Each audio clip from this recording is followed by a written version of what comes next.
Kothamangalam Marth Mariam cathedral വലിയ പള്ളിയിൽ ശ്രേഷ്ഠ കാതോലിക്ക more Baselios Joseph ബാവായുടെ മുഖ്യ കാർമ്മികത്വത്തിൽ കാൽക്കഴുകൽ ശുശ്രൂഷ നടന്നു. 9-ാം മണി നമസ്കാരത്തെ തുടർന്ന് ശ്രേഷ്ഠ ബാവയെയും മെത്രാപ്പോലിത്തമാരെയും അനേക വൈദികരുടെയും വിശ്വാസികളുടെയും അകമ്പടിയോടെ പ്രത്യേകം തയ്യാറാക്കിയ പന്തലിലേക്ക് ആനയിച്ചു. ശ്രേഷ്ഠ ബാവ പ്രാരംഭ പ്രാർത്ഥന നിർവഹിച്ച് ആരംഭിച്ച ശുശ്രൂഷയിൽ കോതമംഗലം മേഖലാ മെത്രാപ്പോലിത്ത ഏലിയാസ് മോർ യൂലിയോസ്, അങ്കമാലി മൂവാറ്റുപുഴ മേഖലാ മെത്രാപ്പൊലിത്ത മാത്യൂസ് മാർ അന്തിമോസ് എന്നിവർ സഹകാർമ്മികരായിരുന്നു. കർത്താവ് തന്റെ 12 അപ്പോസ്തലന്മാരുടെ കാലുകൾ പെസഹ പെരുന്നാൾ ദിവസം കഴുകി താഴ്മയുടെ സുവിശേഷം ലോകത്തിന് കാണിച്ചു കൊടുത്തതിന്റെ പ്രതീകമായ ശുശ്രൂഷയിൽ ഏലിയാസ് മോർ യൂലിയോസ് ഏവൻഗേലിയോൻ വായിച്ച സമയത്ത് പ്രത്യേകമായി ഒരുക്കിയിരുന്ന 12 വൈദികരുടെ കാലുകൾ ബാവ കഴുകി ചുംബിക്കുകയായിരുന്നു.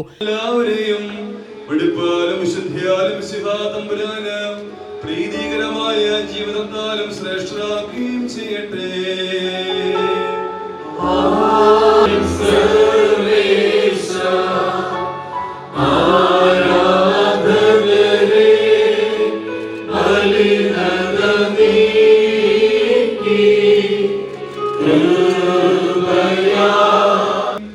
നിന്നെയും നിന്റെ കൂടെ ഞങ്ങളെല്ലാവരെയും ആത്മാവിലും സത്യത്തിലും നവീകരിക്കുകയും ചെയ്യുമാറാകട്ടെ.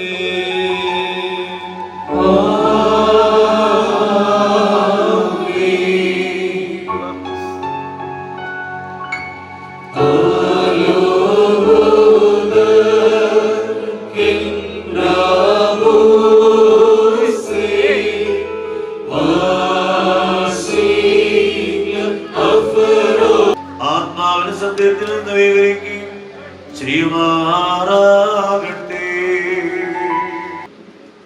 ശലോൻ കീപായുടെ അടുക്കൽ ചെന്നപ്പോൾ അവൻ പിന്നീട് ശിഷ്യന്മാരിൽ തലവനായ പത്രോസിന്റെ സ്ഥാനം അലങ്കരിച്ച പുരോഹിതൻ ബാവായുടെ കാലുകൾ കഴുകുകയും ചുംബിക്കുകയും ചെയ്ത ശേഷം ശ്രേഷ്ഠ ബാവ ഇരുന്ന സിംഹാസനം വൈദികർ ചേർന്ന് ഉയർത്തി അതിൽ ഇരുന്ന് ബാവ ഏവൻഗേലിയോൻ വായന പൂർത്തീകരിച്ച് എല്ലാവരെയും ആശീർവദിച്ചതോടുകൂടി 1.5 മണിക്കൂർ നീണ്ടുനിന്ന ചടങ്ങുകൾ സമാപിച്ചു.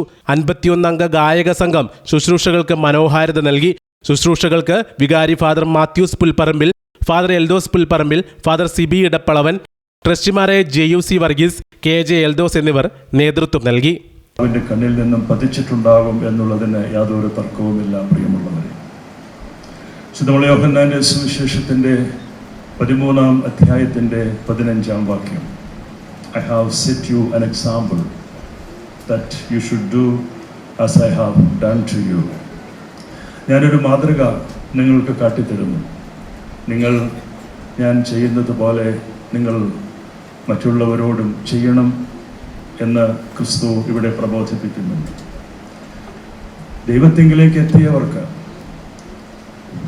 വിശുദ്ധീകരണം വഴിയായി, തൈലം പൂശുന്നത് വഴിയായി, അഹങ്കാരത്തിൽ നിന്നും, കോപത്തിൽ നിന്നും, വെറുപ്പിൽ നിന്നും, വിദ്വേഷത്തിൽ നിന്നും ഈ കഴുകൽ വഴിയായി വിശുദ്ധീകരിക്കപ്പെടുമ്പോൾ വിനയപ്പെടുവാനും മറ്റുള്ളവരിൽ അനേകരിൽ ഏറ്റവും താഴ്ന്നവരെ, അവരുടെ ശ്രേഷ്ഠതയെ കണ്ടെത്തുവാനും അവരെ ചേർത്ത് വയ്ക്കുവാനുമുള്ള വലിയ വിളിയും നിയോഗവും ഇതിൽ അടങ്ങിയിരിപ്പുണ്ട്. വാത്സല്യ ദൈവമക്കളെ. News desk, C news Kerala.